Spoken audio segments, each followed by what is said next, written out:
I sent my grocery list to the wrong email address, and the man who received it was the most dangerous crime boss in Boston. He showed up at my door with everything I needed, flowers in hand, and a darkness in his eyes that should have made me run. But I didn't run, because my 7-year-old sister smiled for the first time in months when she saw those white lilies. What I didn't know was that his kindness came with a price, that men with guns would follow me home, that bullets would shatter our world, and that the only way to survive was to let him pull us into his. By the time I realized I was falling in love with him, it was too late to protect my heart from a man haunted by ghosts I couldn't see. Subscribe and comment below if you've ever made a mistake that changed your entire life, because mine started with milk, bread, and a mafia boss who refused to let me go. The diner clock reads 11:47 p.m. when my last customer finally leaves. I wipe down the counter for the third time. My feet ache. My lower back screams with every movement. The tips tonight barely cover Sophie's prescription refill. I count the crumpled bills again. $43. Not enough. "Elena, you heading out?" my boss Jerry calls from the kitchen. "Just finishing up," I said. I stuffed the money into my apron pocket. "Tomorrow I'll figure it out." Tomorrow I always figure it out. The walk home takes 20 minutes. Boston streets are quiet at this hour. I keep my keys between my fingers. I learned that trick 3 years ago when Mom died and left me with Sophie. Our apartment building smells stale. The elevator hasn't worked in months. I climb 4 flights of stairs. Sophie is asleep on the couch when I open the door. The babysitter, Mrs. Chen from downstairs, looks up from her knitting. She ate dinner, did her homework. "No fever tonight," Mrs. Chen said. "Thank you." I hand her $20. "Half my tip's gone already." Mrs. Chen pats my shoulder. She knows. Everyone in this building knows we're barely surviving. I lock the door behind her. Sophie stirs when I lift her. She's so light. Too light for 7 years old. "Elena?" Her voice is small. "I'm here, sweetheart. Let's get you to bed." I carry her to the bedroom we share. Her breathing evens out before I finish tucking the blanket around her. I stand in the tiny kitchen. The fridge is nearly empty. Bread, eggs, half a carton of milk. I need to buy groceries tomorrow, but the money isn't there. I sit at our small table. My laptop is old and slow. I open my email. There's a message from the community assistance program I applied to last week. They need more information. I start typing a list of what we need most. Milk, bread, eggs, rice, pasta, soup, chicken, vegetables, medicine for Sophie. My eyes blur. I'm so tired. I hit send and close the laptop. Tomorrow will be better. I whisper this to myself every night. Morning sunlight cuts through our thin curtains. Sophie sits at the table eating cereal. I kiss the top of her head. "How do you feel?" I asked. "Okay?" She doesn't look at me. She hasn't looked at me much since the last hospital stay. The doctors said she's healthy now, but something inside her went quiet. I have to work the lunch shift. Mrs. Chen will be here. Sophie nods. She draws circles in her cereal bowl with her spoon. I grab my coat. My phone buzzes. A text from Jerry asking me to come in early. I text back that I'll be there in 30 minutes. I glance at Sophie one more time before I leave. She's so small at that table. So alone. "I love you," I said. "Love you too." Her voice is barely there. The lunch rush at the diner drowns everything else out. I take orders. I carry plates. I smile at customers who don't see me. During my break, I check my phone. No new emails. No messages from the assistance program. Jerry hands me a coffee. "You look exhausted." "I'm fine." "Elena." His voice is serious. "If you need an advance?" "I'm fine," I said again. "I can't owe anyone anything. Debt is a trap I watched my mother fall into. I won't do that to Sophie." The afternoon passes. I finish my shift. I count my tips. $62 today. Better. I stop at the pharmacy on my way home. Sophie's medicine costs $55. I have 7 left for groceries. The walk home feels longer today. My bag with the medicine weighs nothing but my chest tightens anyway. I climb the stairs. I unlock the door. There are bags on my doorstep. 4 large paper bags and flowers. White lilies in clear wrap. I freeze. My heart pounds. I look down the hallway. Empty. I kneel beside the bags. Groceries? Everything I listed. Everything I need. Milk, bread, eggs, rice, pasta, soup, fresh chicken, vegetables, and something else. A small bag with Sophie's medicine, the exact brand she needs. Elena felt scared. This is wrong. This is all wrong. I grabbed the flowers. There's no card, no note, nothing. Mrs. Chen opens her door across the hall. Oh, good. Those came an hour ago. Nice young man in a suit left them. Did he say anything? Just that they were for you. Very polite. I carry everything inside. My hands shake. I set the bags on the kitchen counter. Sophie comes out of the bedroom. Her eyes widen when she sees the flowers. Where did those come from? She asked. I don't know. I should throw them away. I should call the police. But we need this food. We need that medicine. I unpack the bags. Everything is high quality, fresh, expensive. Someone knows what I need. Someone knows where I live. That night I barely sleep. I keep checking the locks. I keep listening for sounds in the hallway. In the morning I find a receipt at the bottom of one bag. It's from a specialty store downtown. There's an address stamped at the top. I Google it. The address leads to a mansion by the harbor. I call Jerry. I need the morning off. Elena, please, it's important. He sighs. Fine, but you're working tonight. I drop Sophie at school. Then I take the bus across town. The neighborhood changes as we get closer to the water. Big houses, expensive cars, gates and security. The bus stops 2 blocks from the address. I walk the rest. The mansion sits behind iron gates. A crest decorates the metalwork. I recognize it from somewhere. I press the call button. Static crackles. Yes? A man's voice, deep and bored. I need to return something. To whom? I don't know. Someone left groceries at my apartment. This address was on the receipt. The silence stretches. Then the gates swing open. My stomach twists. I shouldn't be here. I should turn around. But I need answers. I need to know who's watching me. I walk up the long driveway. The house is huge. White stone, tall windows, gardens that probably cost more than I make in a year. The front door opens before I reach it. A man steps out. He's older, maybe 40. His suit is expensive. His expression is blank. Wait here, he said. He disappears inside. I stand on the steps. My chest tightens. My hands clench. Then I see him. He's tall, dark hair, dark eyes, probably mid-30s. His suit fits perfectly. He moves with confidence that makes my breath catch. He stops 3 feet away. His eyes find mine. Something shifts in his expression. You came all this way to return groceries? He asked. His voice is smooth, calm, but there's power underneath it. I didn't ask for them. I know. Then why did you send them? You needed them. He tilts his head. Your list was very specific. Elena felt confused. My list? I didn't send you anything. Check your email. You sent it to my personal address. I pull out my phone. I open my sent messages. There it is. My grocery list. Sent to an address I don't recognize. That was a mistake. I thought I was sending it to a community program. Clearly. His mouth almost smiles. But I received it. And I filled it. I can't accept. You already did. I saw you take them inside. I'll pay you back. Now he does smile. It doesn't reach his eyes. With what? Anger flares hot in my chest. I don't need your charity. It's not charity. Consider it fate. I don't believe in fate. Neither did I. He steps closer. Until last night when I read your list. His presence fills the space between us. He's not threatening. Not exactly. But I feel danger rolling off him. Who are you? I asked. Dominic Valente. The name hits me. I've heard it. Whispered at the diner. Mentioned on the news. Mafia. Violence. Fear. You don't know who I am, he said softly.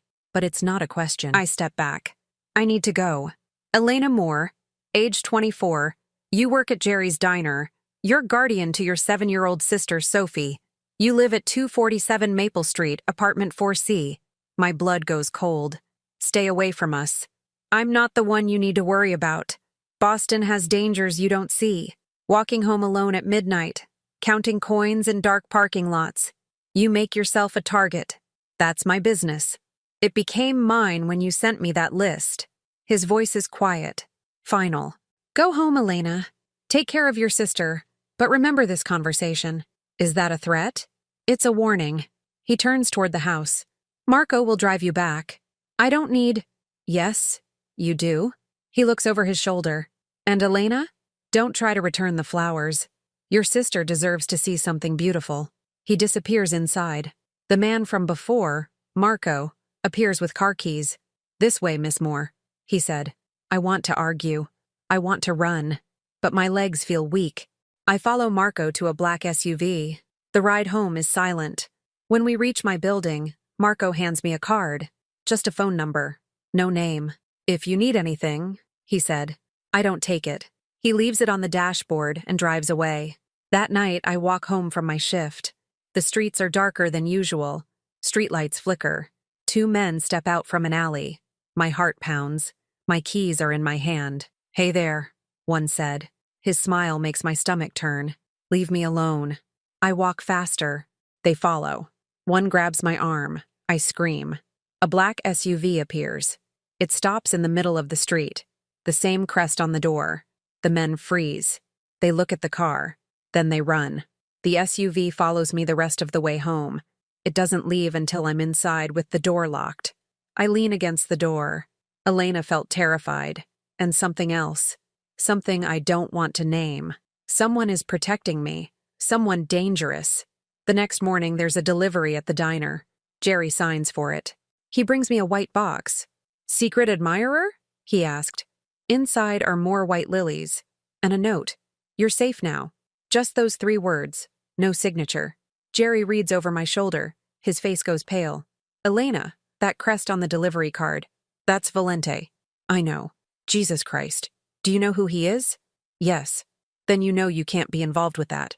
The Mafia doesn't send flowers for no reason. I'm not involved. It's a mistake. But Jerry's eyes say he doesn't believe me. I take the flowers home. Sophie sees them when I walk through the door. Her face lights up. More flowers. She touches the petals gently. They're so pretty. She smiles. For the first time in weeks, she really smiles. I can't throw them away. Not when they make her this happy. That night, I put them in water. Sophie helps me arrange them. She talks while we work. Small things, school, her drawings, normal things. I haven't heard her voice this much in months. When she's asleep, I sit at the kitchen table. I think about Dominic Valente, about his calm voice, his dark eyes, the way he knew everything about me. I should be scared. I am scared. But Sophie smiled today, and I walked home safely last night. 3 days pass. No more deliveries, no more SUVs. Maybe it's over. Then I see him, waiting outside the diner, leaning against a car that probably costs more than I'll make in my lifetime. I stop. Jerry's words echo in my head. Stay away from the Mafia. Dominic sees me. He straightens. Coffee? No. 5 minutes of your time. I don't have 5 minutes. Please. The word sounds foreign in his mouth. Just coffee. Elena felt torn. I should walk away. I should run. But I'm curious. And maybe a little reckless. 5 minutes, I said. We walk to a cafe 2 blocks away. He orders for both of us without asking what I want. The barista looks nervous when she takes his card. We sit by the window. The coffee is perfect. I hate that it's perfect. Why are you doing this? I asked. Doing what? The groceries, the flowers, following me, all of it. He sips his coffee. Because you need help, and I can provide it. I don't need your help. Your sister's medicine costs $55. You make maybe $200 a week in tips. Your rent is $800 a month. The numbers don't work, Elena. Hearing him say my name does something strange to my chest. You had someone look into me. I look into everyone who interests me. I don't want to interest you. Too late. His eyes find mine. They're dark. Endless. I can make your life easier. The medicine Sophie needs. Groceries. Bills. All of it. And what do you want in return? Nothing. People don't do something for nothing. Especially people in your world. Something shifts in his face. Pain flashes there and disappears. Maybe I have my reasons. What reasons? The silence hangs between us. He looks out the window. His jaw tightens. I had a daughter once. She would be 8 now. Would be. Past tense. Elena felt sadness for him despite everything. I'm sorry, I said. Don't be. Just let me help with Sophie's medicine. It's expensive. Pediatric asthma medication always is. How do you know about her asthma? I know everything about you. He leans forward. And I know you lie awake worrying about money. I know you skip meals to make sure she eats. I know you're running yourself into the ground. That's not your problem. I'm making it my problem. His voice is quiet, firm. You'll never struggle for that again, I promise you. I can't accept. It's already done. I set up a pharmacy account in your name. They'll bill me directly for any medication Sophie needs. Anger and relief war inside me. You can't just do that. I already did. He finishes his coffee. Fight me if you want. But that account stays active. He stands. He drops $100 bill on the table for 2 coffees. Wait, I said. Why me? Why are you doing this? He pauses. His eyes find mine again. Because your list had items on it. Milk, bread, medicine, not jewelry, not fancy food, just survival. And I remember what survival feels like. He walks away. I sit there with my coffee growing cold. That evening, I come home to find a notice on my door. Rent paid in full. For the next 6 months. I call the landlord. He confirms it. Anonymous payment. All legal. I dial the number on the card Marco left. Dominic answers on the first ring. What the hell did you do? I asked. Good evening, Elena. You can't pay my rent. You can't just... I can, and I did. I don't want your money. It's not about what you want. It's about what Sophie needs. Don't use my sister against me. His voice drops. Gets colder. I'm using her to help you see reason. You're drowning and you're too stubborn to grab the rope. I don't need saving. Everyone needs saving. The words come out rough, raw. Take the help. Keep your pride. But let me do this. And what do you get? Peace of mind. That's not an answer. It's the only one I have. The silence stretches. Then his voice softens. I don't cross lines, Elena. I guard them. Remember that. He hangs up. I stand in my apartment holding the phone. Sophie calls from the bedroom asking if dinner is ready. I make pasta with the groceries Dominic sent. Sophie eats 2 helpings. She takes her medicine without complaining. She's gained color in her cheeks. I watch her and feel something crack inside my chest. Fear mixes with reluctant gratitude. This dangerous man is helping us. And I don't know if I should run or stay. That night I dream about dark eyes and white lilies. About promises I shouldn't trust. Sophie sleeps peacefully beside me. Her breathing is steady, easy. When did I start feeling safe? 4 days pass.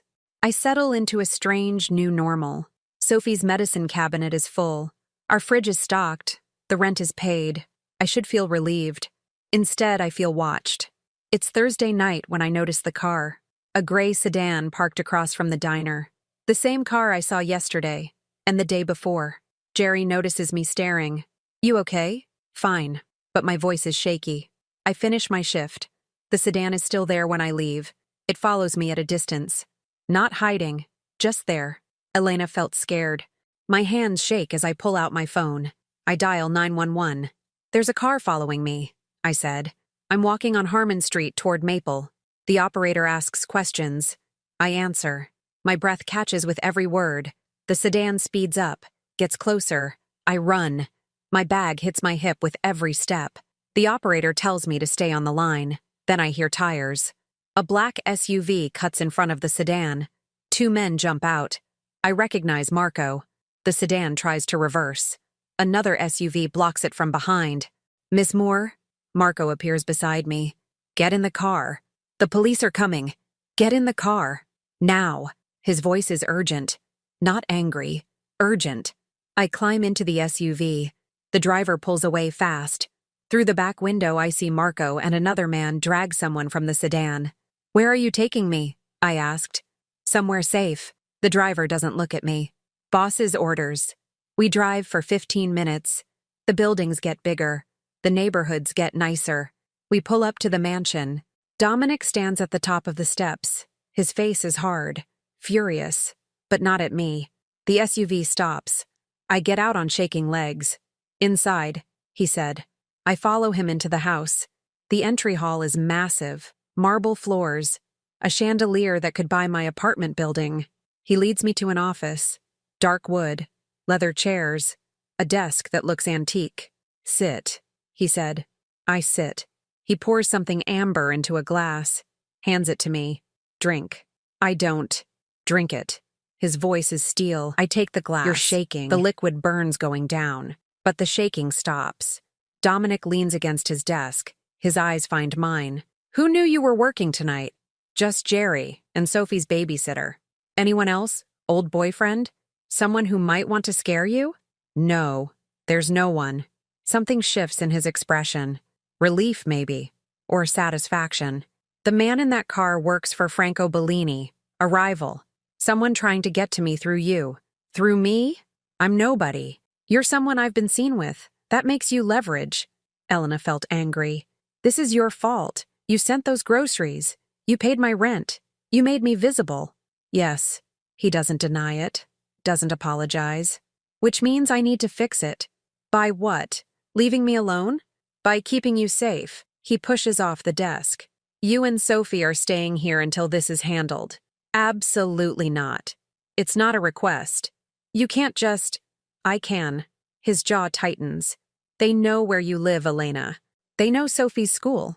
They know your routine. If I let you go home, they'll try again. My chest tightens. I think about Sophie asleep in our apartment. Vulnerable. Unprotected. For how long? I asked. Until I eliminate the threat. You mean kill him? I mean eliminate the threat. His voice is flat. Final. However that needs to happen. I should argue. I should demand he call the police. But police can't protect us from the Mafia. I need to get Sophie, I said. Already done.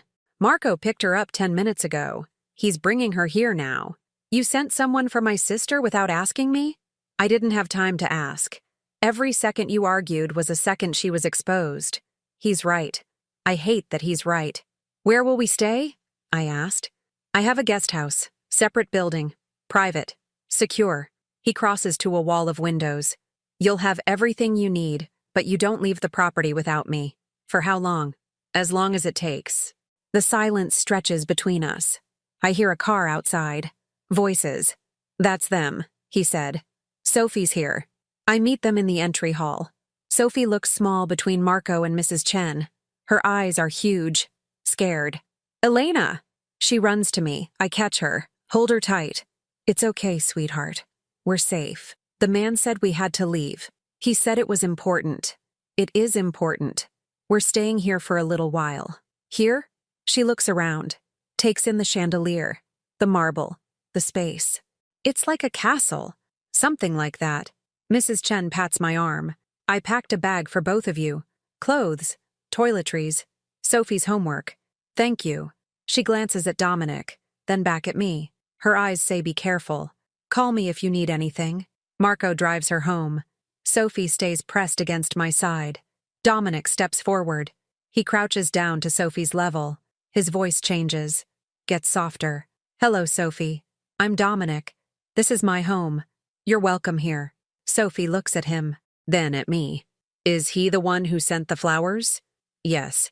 They were pretty. Her voice is small. Thank you. Something shifts in his face. The hardness cracks. Just for a second. You're welcome. Would you like to see where you'll be staying? She nods, takes my hand. Dominic leads us through the house and out a side door. The guest house sits 50 yards away. It's smaller than the main house, but still massive compared to our apartment. Inside, there's a living room, a kitchen, 2 bedrooms. Everything is clean, expensive, safe. The main house is through that door, Dominic said.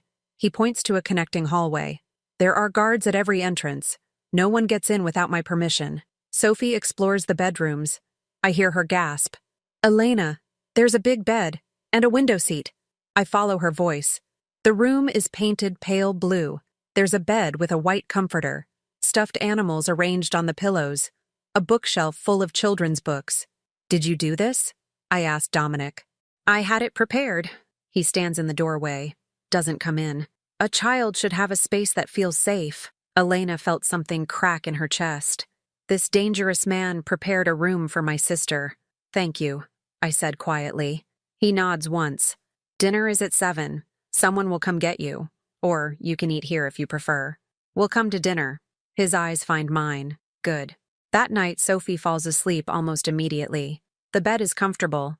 The room is quiet. She feels safe here. I lie awake in my own room. The bed is too soft. The silence is too complete.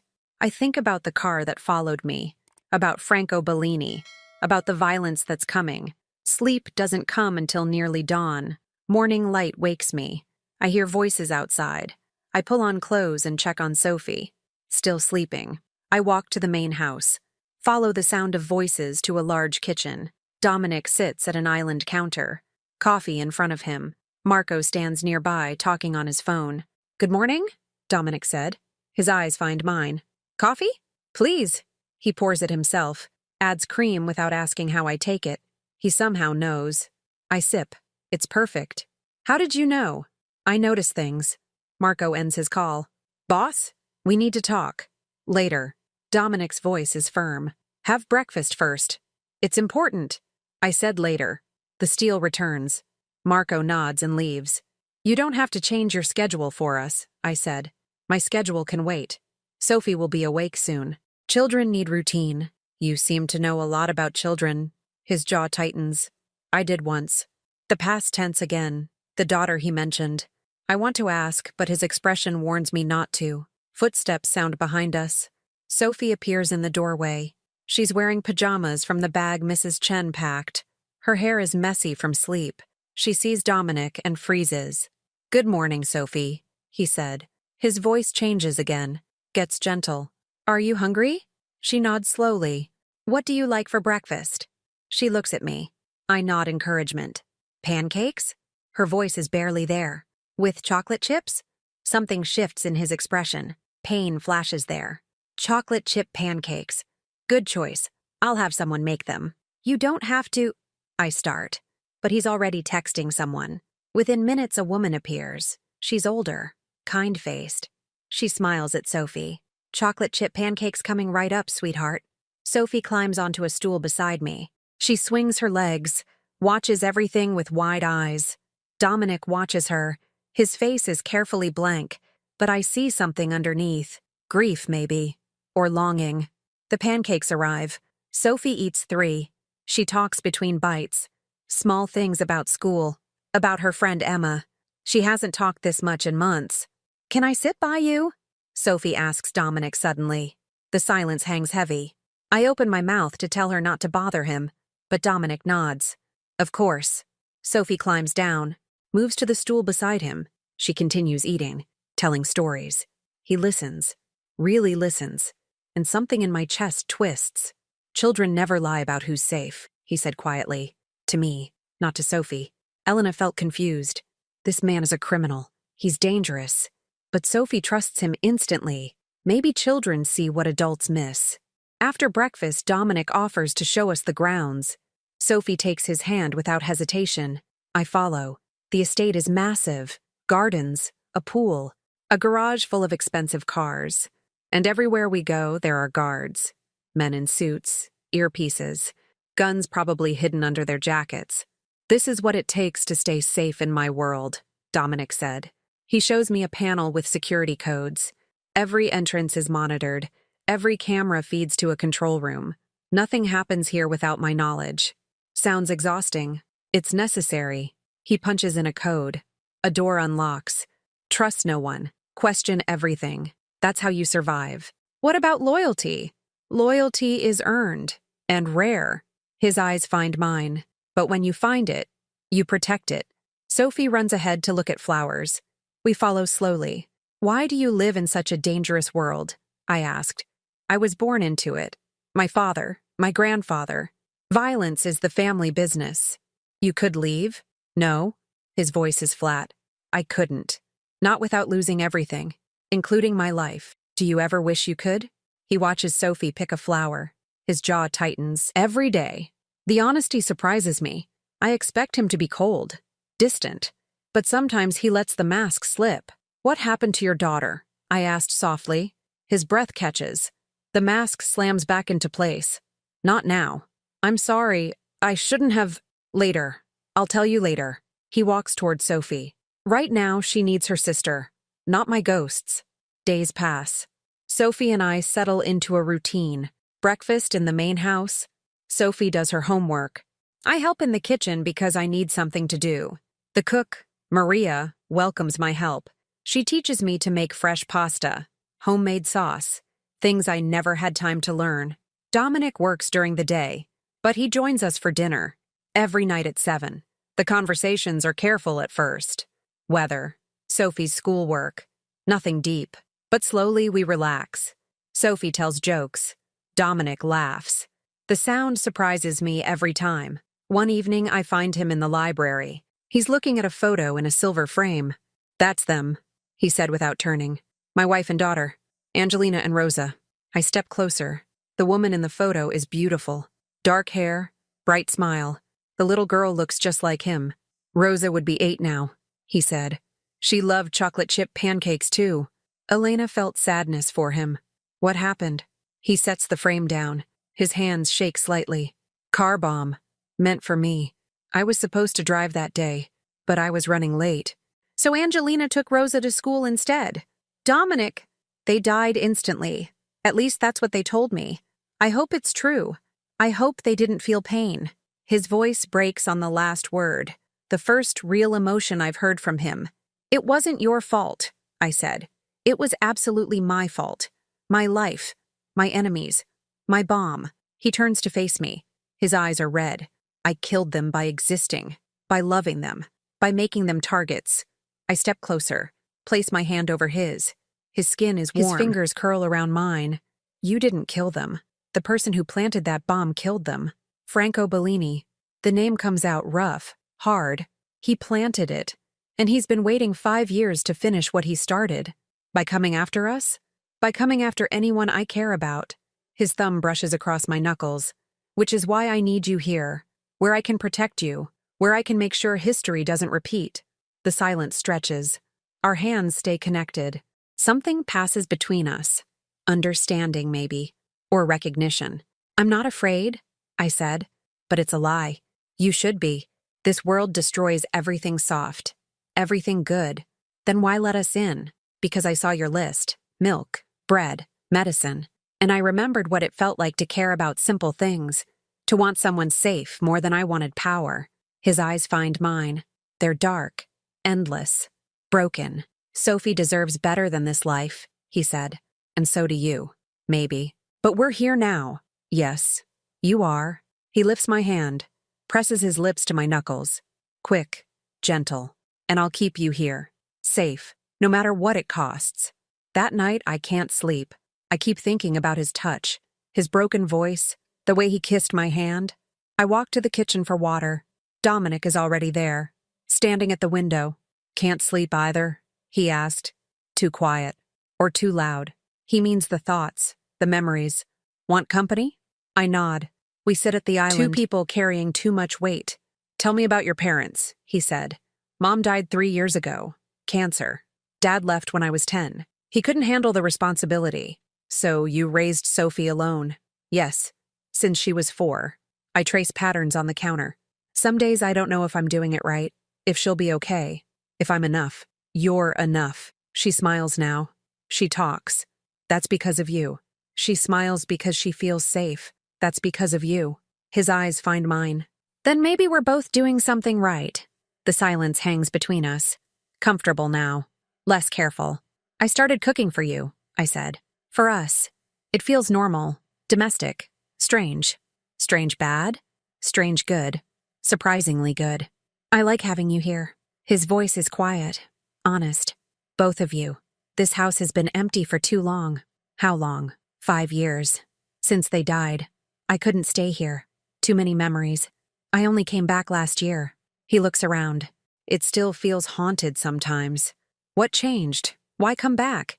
I realized running doesn't erase the past. It just delays the grief. His jaw tightens. "And I needed to remember. To keep them close. Even if it hurts." Elena felt something shift between us. A connection forming. Dangerous but real. "I should go," I said. "Let you sleep." "Elena." He stands when I do. "Thank you." "For what?" "For not running. For trusting me with Sophie. For being here. For reminding me what it feels like to have something worth protecting." His hand touches my cheek. Just his fingers. Barely there. My breath catches. The touch is electric. Terrifying. Perfect. "Good night," I whisper. "Good night." but he doesn't move his hand. Not right away. We stand there, too close. Something building between us that neither of us acknowledges. Then I step back, walk away, before I do something reckless. The next week passes in domestic routine. I cook. Sophie does homework at the kitchen table. Dominic works but joins us for meals. One evening, I'm humming while I chop vegetables. Sophie draws at the table. The scene is peaceful, almost normal. Dominic walks in, stops in the doorway, frozen. I look up. His face has gone pale. His eyes are distant, haunted. Dominic! I set down the knife. What's wrong? He blinks, focuses on me. Nothing. Sorry, He shakes his head. Angelina used to hum that song. In this kitchen, while Rosa drew at that table. Elena felt her chest tighten. I'm replacing ghosts I never knew. I can stop. No, please don't.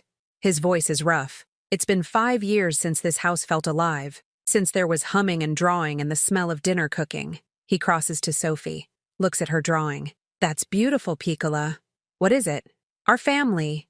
Sophie points to stick figures. That's me. That's Elena. And that's you. He freezes. His jaw tightens. Something shifts in his expression. I'm in your family? He asked. You're keeping us safe. That makes you family. She says it simply. Matter of fact. The way children do. Dominic's breath catches. He looks at me. His eyes are wet. Can I talk to you? He asked. Privately? We walk to his office. He closes the door, leans against it. She drew me into her family, he said. She trusts you. I don't deserve that trust. Maybe not, but you have it anyway. I step closer.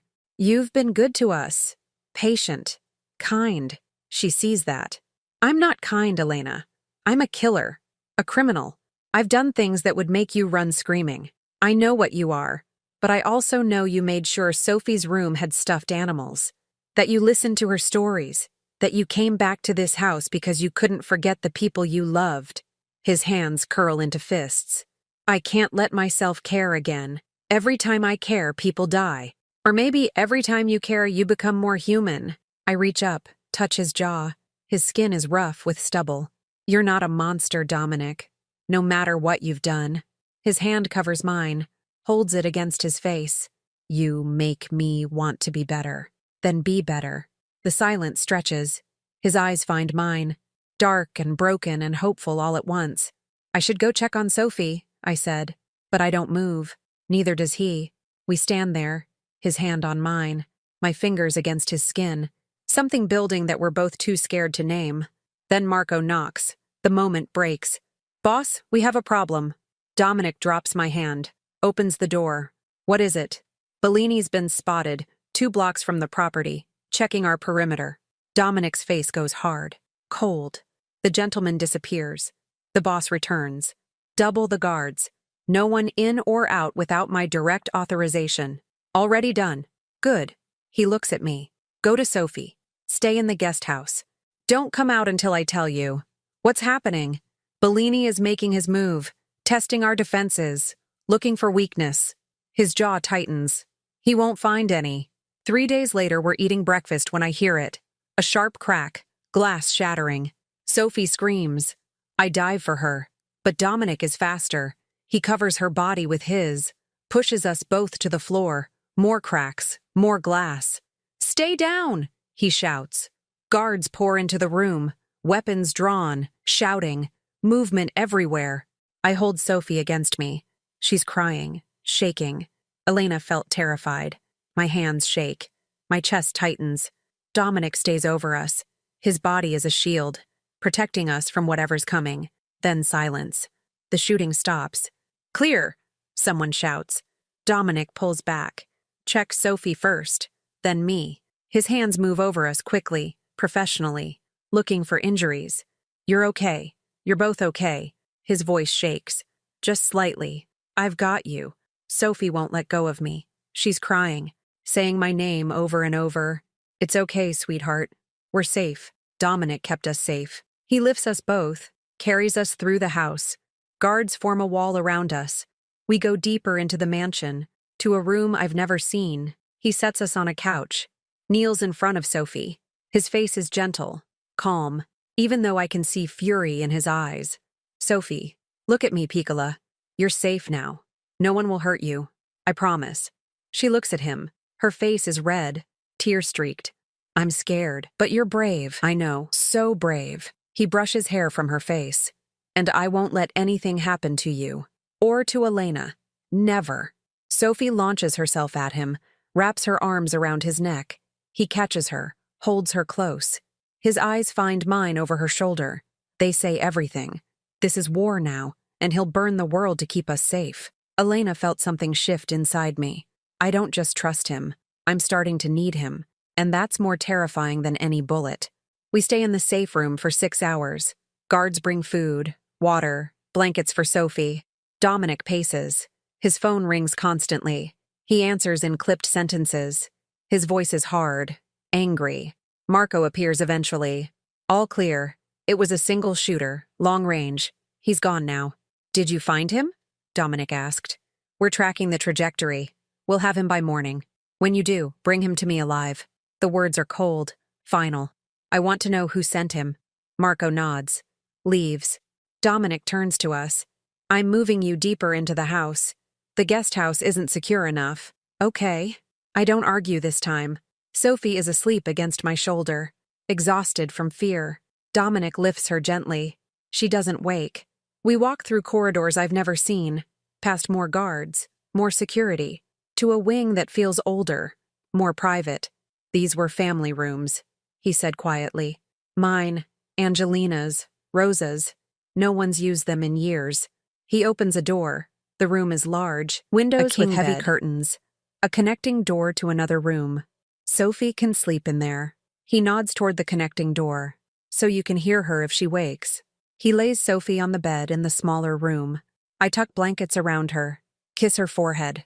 When I come back, Dominic is still there, standing by the window, looking out at the dark grounds. I should have seen this coming, he said. You can't predict everything. I should have. Bellini is escalating, testing defenses. Next time he won't miss. His jaw tightens. Next time he'll aim for her. To hurt me. To prove a point. Elena felt scared. Not for me. For Sophie. What do we do? I end this. Tomorrow. I'm done playing defense. What does that mean? He turns. His eyes are dark. Empty. It means I'm going to war. And when it's over, Bellini will be dead. You'll kill him. Yes. No hesitation. No apology. I'll kill him. And anyone who stands with him. And if you die instead? Something shifts in his expression. Then Marco will get you somewhere safe. You and Sophie. New identities. New life. Money to start over. I don't want money. I stop. Can't finish. What do you want, Elena? The silence hangs heavy between us. His eyes find mine. Waiting. I want you to come back. I whisper. I want Sophie to be safe. And I want this to be over so we can... So we can what? I don't know. Figure out what this is. What we're becoming. He crosses to me. Stops inches away. His hand touches my face. Gentle. Careful. I know what we're becoming. I've known since you stood at my gate demanding answers. His thumb brushes my cheek. But I can't give you what you deserve. Not yet. Not until you're safe. Then make us safe. I will. I promise. He leans down. Presses his forehead to mine. Just trust me a little longer. My breath catches. We're so close. His hand is warm on my skin. My heart pounds. I trust you, I said. His eyes close. His breathing stops. Then he steps back. Get some rest. Tomorrow will be difficult. He leaves. I stand in the empty room. My cheek still warm from his touch. Morning comes too early. Sophie wakes crying. Nightmares about bullets and breaking glass. I hold her, rock her, sing soft songs until she calms. I want to go home, she said. I know, sweetheart. Soon. When? When it's safe. She looks at me with eyes too old for 7. Will it ever be safe again? Elena felt her chest tighten. Yes. Dominic is making sure of it. He saved us yesterday. He covered me with his body. He did. Is he our family now? Like in my drawing? I don't know how to answer. What are we to him? Protected assets? Responsibilities? Something more? He cares about us, I said finally. That's what matters. Dominic is gone all day. Marco brings us meals. Updates us that everything is under control. but I see the guards. More than yesterday. Heavily armed, faces grim. Something is coming. I feel it in the air, in the silence. That evening I cook dinner anyway. It gives me something to do. Something normal in this abnormal world. Maria helps. She's quiet today. Worried. He's going after Bellini tonight, she said. The whole organization knows. They're preparing for war. Will he be okay? She looks at me. Her eyes are kind. Sad. Mr. Valente always survives. But he comes back different each time. Harder. Colder. What if he doesn't come back? Then we all suffer. She touches my hand. But I think this time might be different. This time he has something to come back for. Dinner is quiet. Just Sophie and me. The food tastes wrong. Everything feels wrong. Sophie pushes pasta around her plate. Where's Dominic? Working. Is he coming back? Yes. I make my voice certain. He always comes back. After dinner, I help her with homework. We read stories. I tuck her in. She falls asleep holding my hand. I walk back to the main room. Can't sit still. Can't stop thinking. Hours pass. Midnight comes. Then 1 a.m., 2 a.m. I'm standing at the window when I hear voices. Shouting. Movement outside. My heart pounds. I run to the door. Guards block my way. Let me through. Miss Moore, please stay inside. What's happening? Is he back? Please. Just stay. Then I see them. Men carrying someone. Blood on their clothes. Dominic's face pale in the moonlight. No! I push past the guards, run down the hall. Dominic! Marco catches me. He's alive. Wounded but alive. Let me see him. He needs a doctor first. Let me see him. Marco looks at my face, nods, releases me. I follow them to a room, medical equipment, a doctor already waiting. They lay Dominic on a table. His shirt is soaked red, blood everywhere. His eyes are closed. What happened? I asked. Gunshot. Left side. Bullet went through. He's losing blood, but he'll survive. The doctor cuts away Dominic's shirt. Everyone out. I need to work. I'm staying, I said. The doctor looks at Marco. Marco looks at me. Then he nods. She stays. The room clears. Just me and the doctor and Dominic bleeding on the table. Hold this. The doctor hands me gauze. Press here. Hard. I press where he shows me. Blood soaks through immediately. My hands shake. The doctor works quickly. Cleans the wound. Stitches. Bandages. His movements are practiced. Calm. He's lucky. Missed everything vital. He'll be sore for weeks, but he'll heal. And Bellini? The doctor's eyes find mine. Dead. Along with most of his organization. It's over. Relief and horror mix in my chest. It's over. We're safe. But at what cost? Dominic's eyes flutter open. He sees me first. His hand reaches for mine. Finds it despite the weakness. Sophie? He asked. His voice is rough. Barely there. Safe. Sleeping. She doesn't know yet. Good. His eyes close again. Don't tell her. Don't scare her. I won't. I promise. I squeeze his hand. Just rest. You need to heal. I came back. His fingers tighten on mine. I promised I would. You did. You're here. You're safe. Elena felt tears on my face. Thank you for coming back. Always. The word is a whisper. Then he's unconscious again. The doctor finishes. Gives instructions for care. Leaves us alone. I pull a chair to the bedside. Hold Dominic's hand. Watch his chest rise and fall. My hands are covered in his blood. My shirt is stained red. But I don't move. Don't leave. Hours pass. Dawn light creeps through the windows. He stirs. Wakes. His eyes find mine. You stayed. Of course I stayed. You should be sleeping. Taking care of Sophie. Marco is watching her. I needed to be here. Something shifts in his expression. Understanding. Maybe hope. Elena. Don't. Not yet. I touch his face, careful of his injuries. Just rest. We can talk later. I need to say this. In case nothing, you're going to be fine. Just listen. His voice is stronger now. Urgent. I thought I was dead when that bullet hit. And my only regret was not telling you the truth. What truth? That I love having you here. Both of you. That this house feels alive again. That Sophie calling me family was the best thing I've heard in 5 years. His jaw tightens. That I'm falling for you, Elena.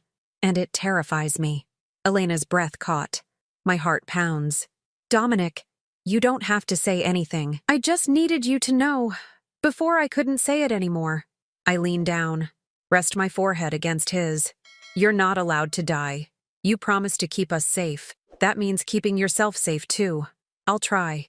Not good enough. You'll succeed. His hand touches my face. Weak but there. Bossy. Desperate. I close my eyes. I can't lose you. I know that's selfish. I know we barely know each other. But I can't. Shh. You won't lose me. I'm right here.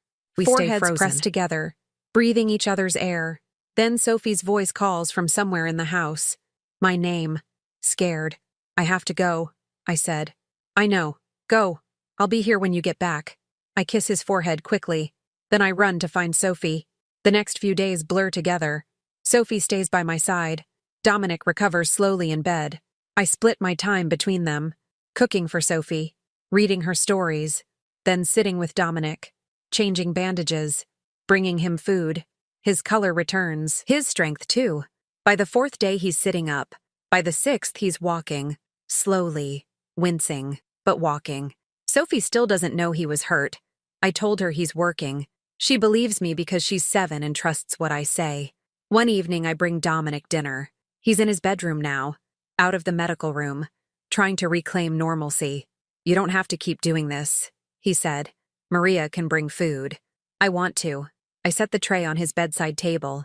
Besides, you saved our lives. The least I can do is make sure you eat.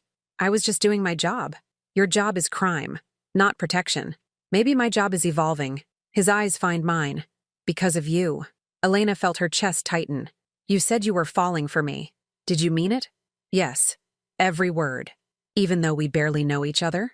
I know enough. I know you're fierce, loyal, that you'd sacrifice anything for Sophie, that you hum when you cook, that you trust too easily and love too hard. His hand reaches for mine. I know you make me want to be better. That's enough. I sit on the edge of his bed.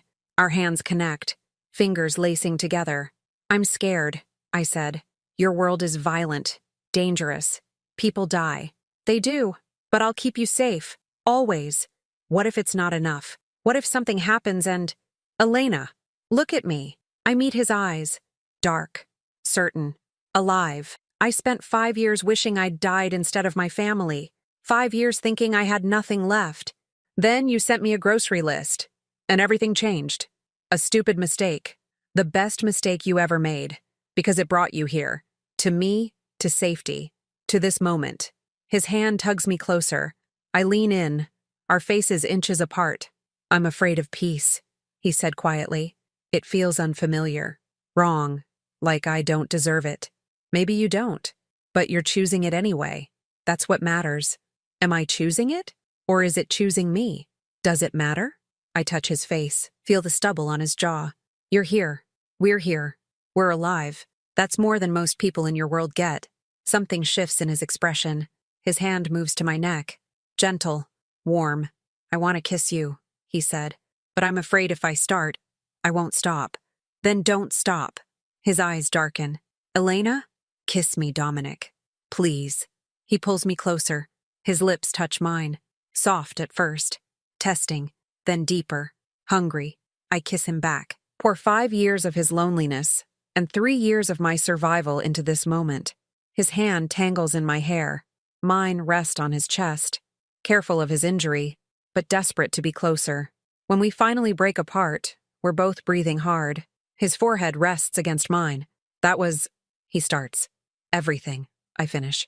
Yes, everything. His thumb brushes my jaw. Stay with me tonight. Just sleep. I just want you close.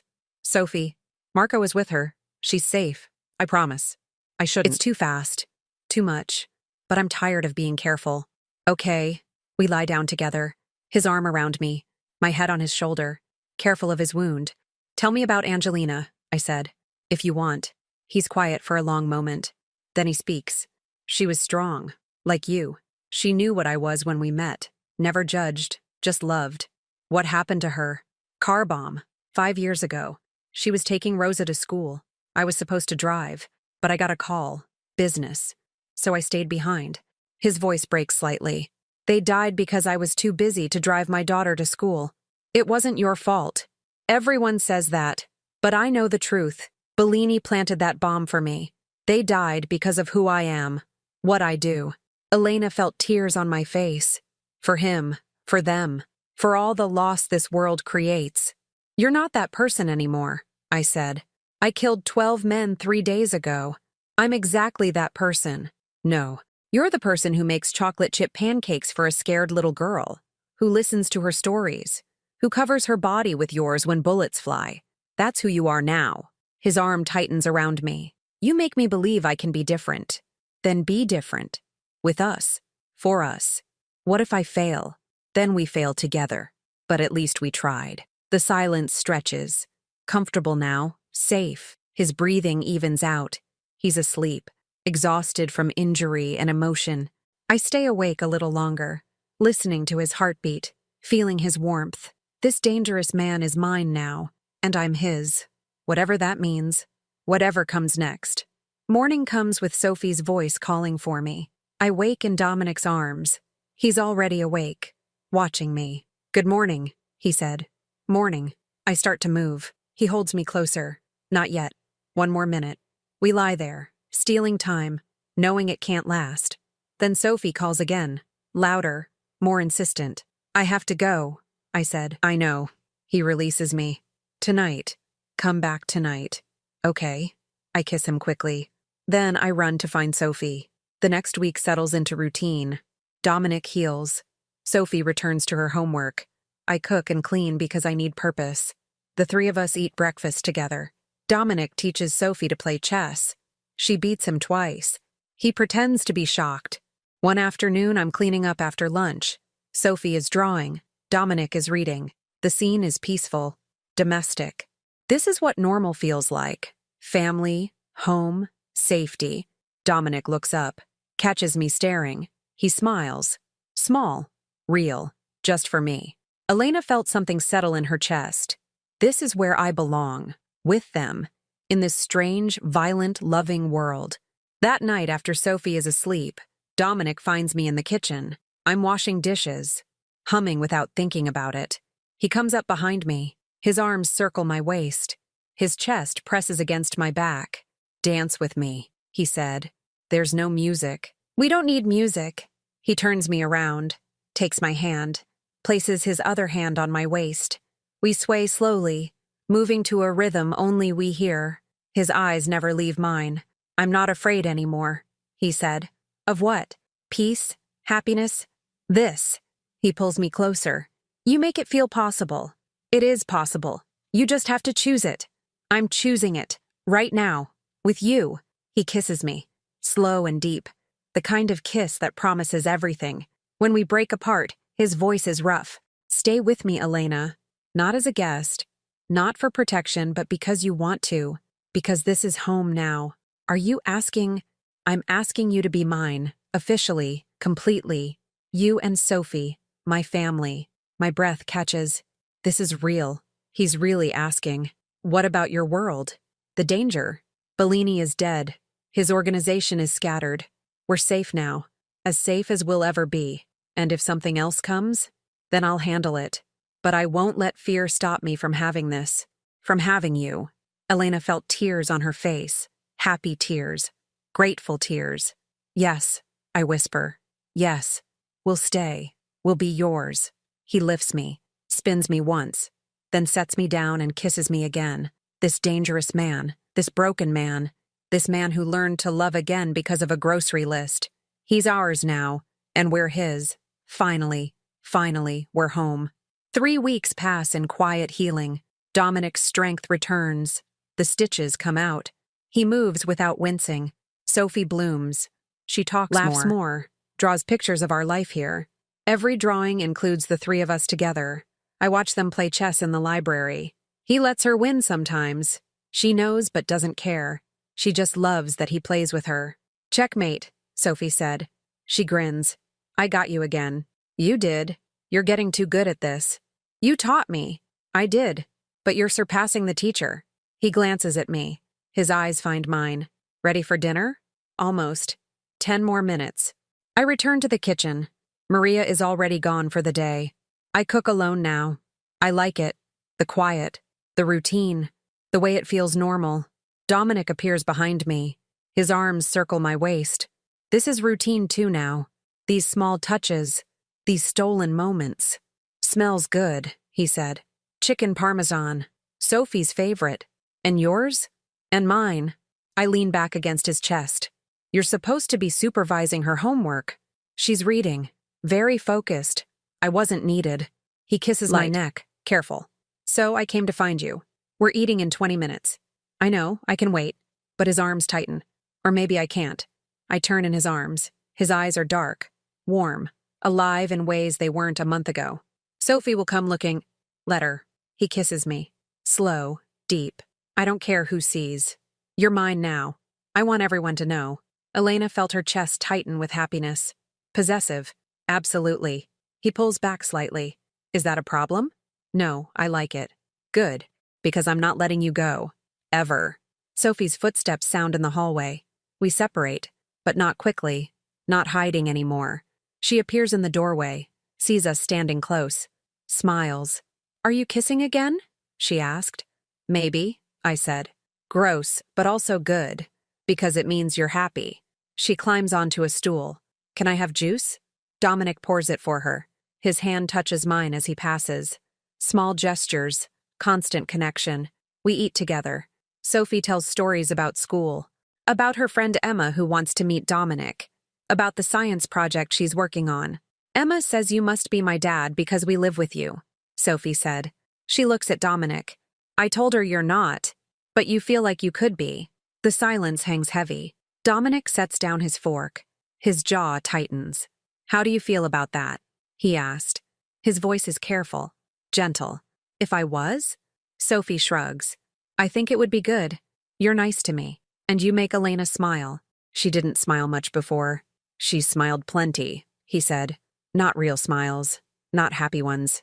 Sophie takes a bite of chicken. Now she smiles real. Something shifts in his expression. He looks at me. His eyes say everything. This child sees what we're building, and she approves. After dinner, Sophie asks Dominic to read to her. They disappear to her room. I clean up, listen to his voice through the walls, deep and steady, reading fairy tales. An hour later, he returns. Sophie is asleep. He pulls me into his arms. She's right, he said. You do smile more now. I have reasons to smile. Name them. You. Her. This life we're building. Safety. Peace. Home. His hands cup my face. I want to make it official. Not just protection. Not just staying here. But real. Permanent. What are you saying? Come with me. He takes my hand. Leads me to his office. Inside, he opens a desk drawer. Pulls out a small box. My heart pounds. My breath catches. Elena. He opens the box. A ring sits inside. Simple. Beautiful. Perfect. I know this is fast. I know we've only been together weeks. But I've spent 5 years dead inside. And you brought me back to life. Elena felt tears on her face. Happy. Terrified. Everything at once. I want you and Sophie here. Forever. Not as guests. As family. As mine. His voice shakes slightly. Will you marry me? The silence stretches. I look at the ring. At his face. At the hope in his eyes. Yes, I whisper. Yes. 1,000 times yes. He slides the ring onto my finger. It fits perfectly. Like it was made for me. Then he kisses me. Deep and desperate and full of promise. When we break apart, we're both crying. I love you, he said. The first time he said it. I love you and Sophie. You're my second chance. My redemption. I love you too. Even though you're dangerous. Even though your world is violent. I love you anyway. I'll keep you safe. Always. That's my promise. I know. I trust you. We stand there, holding each other. The ring heavy on my finger. A symbol of everything we're choosing. Everything we're building. The next morning, I show Sophie the ring. Her eyes go wide. You're getting married? She asked. Yes. Is that okay? She launches herself at me. Hugs me tight. It's perfect.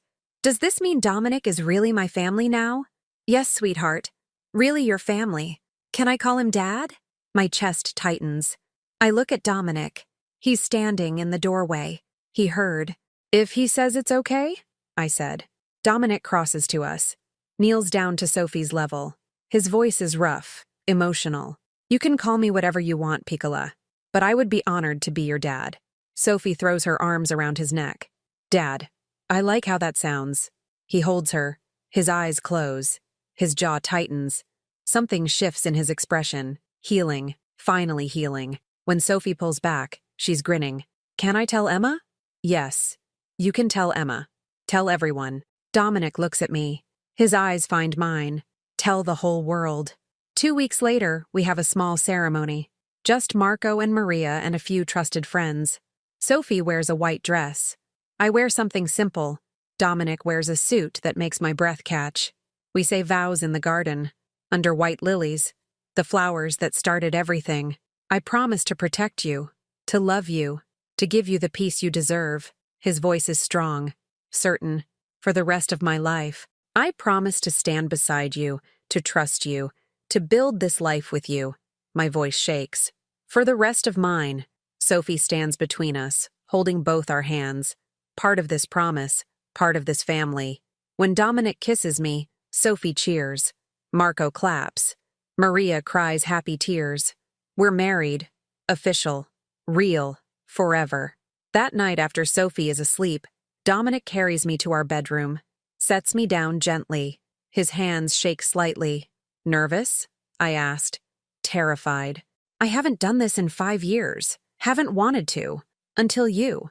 We don't have to. I want to. God, Elena, I want to. I'm just afraid I'll mess it up. I pull him down. Kiss him slow. You won't mess it up. Just love me. That's all I need. I can do that. I'm already doing that. He loves me gentle, careful, then desperate, making up for lost time, for years alone, for second chances we almost didn't get. After, we lie tangled together.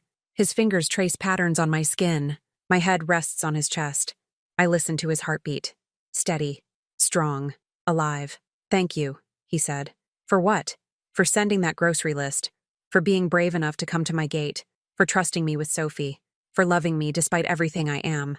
You make it easy. No, I don't. I'm complicated, dangerous, broken in ways I'll never fully heal from. Then I love your broken parts too. I lift my head. Look at him. All of you. The good, the bad, the violent, the gentle. I love all of it. His eyes find mine. Dark and wet and grateful. I spent 5 years wishing I was dead. Now I can't imagine not being alive. Not being here, with you. Then stay alive. Stay here. With us. Always. That's a promise. We fall asleep wrapped in each other. Safe. Loved. Finally home. 6 months later. Sophie runs through the garden chasing butterflies. Her laughter fills the air. Bright and clear and free. I watch from the patio. My hand rests on my growing belly. 3 months along. A surprise. A blessing. Dominic appears beside me. His arm circles my waist. His hand covers mine on my stomach. How are you feeling? He asked. Good. Tired. But good. You should rest more. I rest plenty. You make sure of it. Because I worry.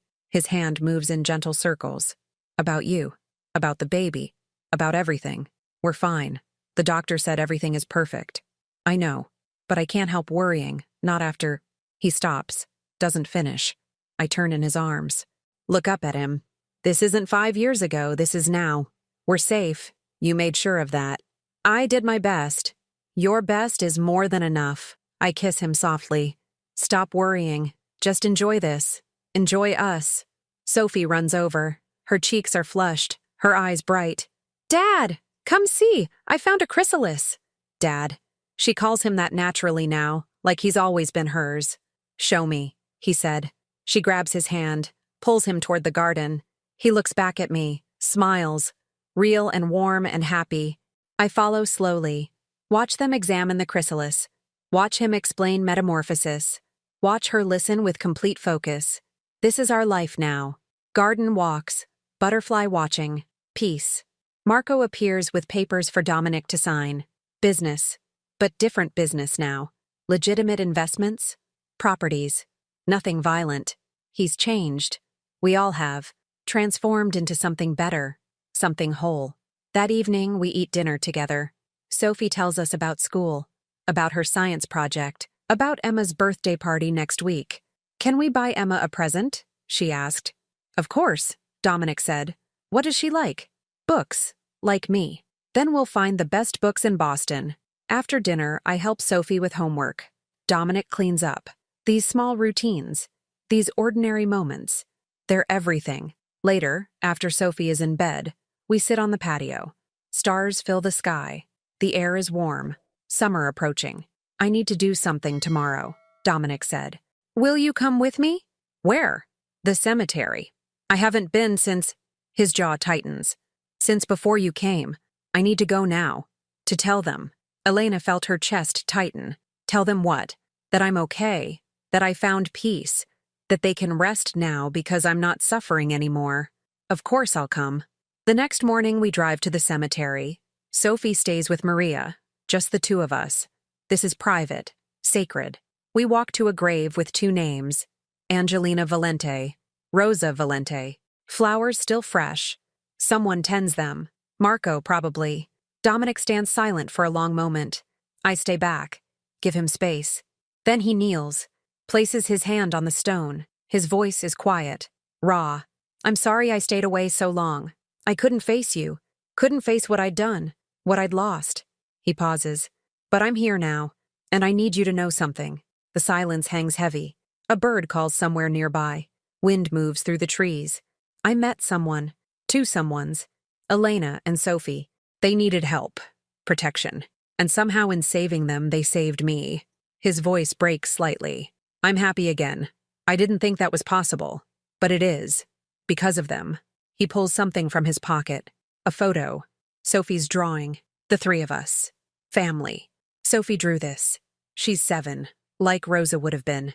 And she's brave and smart, and she reminds me every day why I survived. He sets the drawing on the grave. "I think you sent them to me. I think you knew I couldn't keep living half dead. So thank you. For the grocery list. For the courage.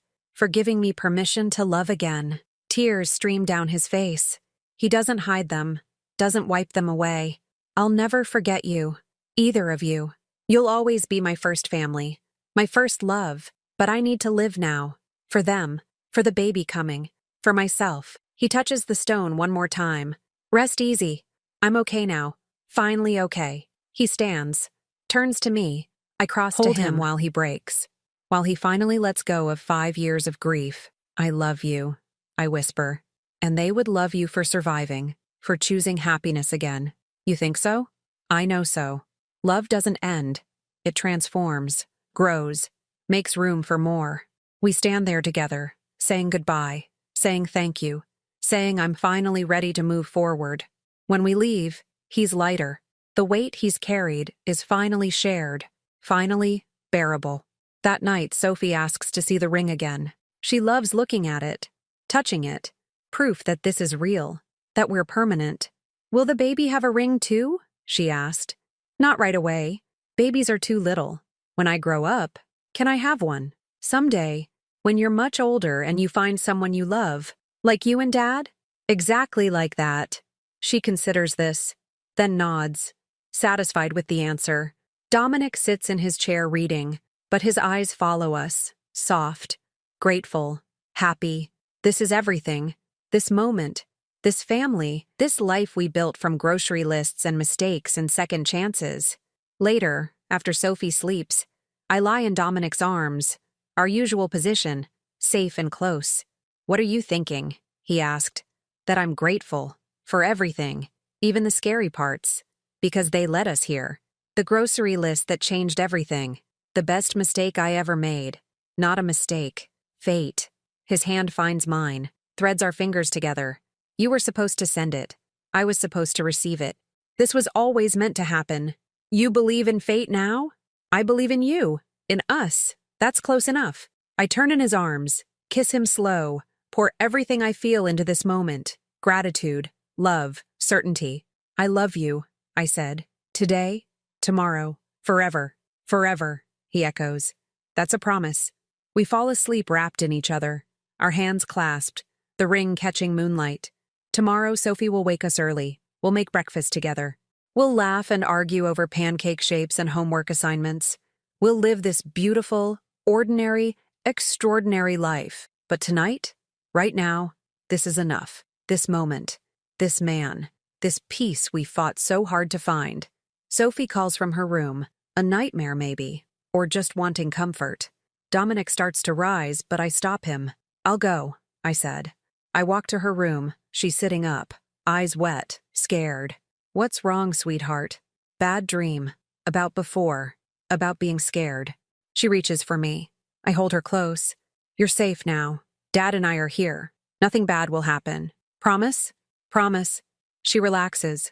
Her breathing evens. I tuck her in, kiss her forehead. Elena?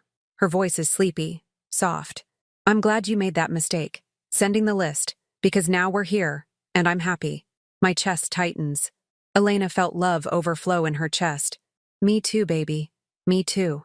I return to Dominic. He pulls me close. We don't speak. Don't need to. Everything that matters is right here. In this house. In these rooms. In these hearts that finally found peace. Outside, guards patrol. Security systems monitor. The world continues with all its dangers and darkness. But inside, we're safe, protected, loved. This is what redemption looks like. Not perfection, not absence of pain, but choosing to live anyway, choosing to love despite the risks, choosing to build something beautiful in the ruins of what was lost. Tomorrow, we'll wake to sunshine, to Sophie's laughter, to the growing life inside me, to 1,000 ordinary moments that make a life. But tonight we just hold each other, grateful, certain, finally home. He looks at me. I smile back. Our hands find each other in the dark, fingers intertwining. We're finally home.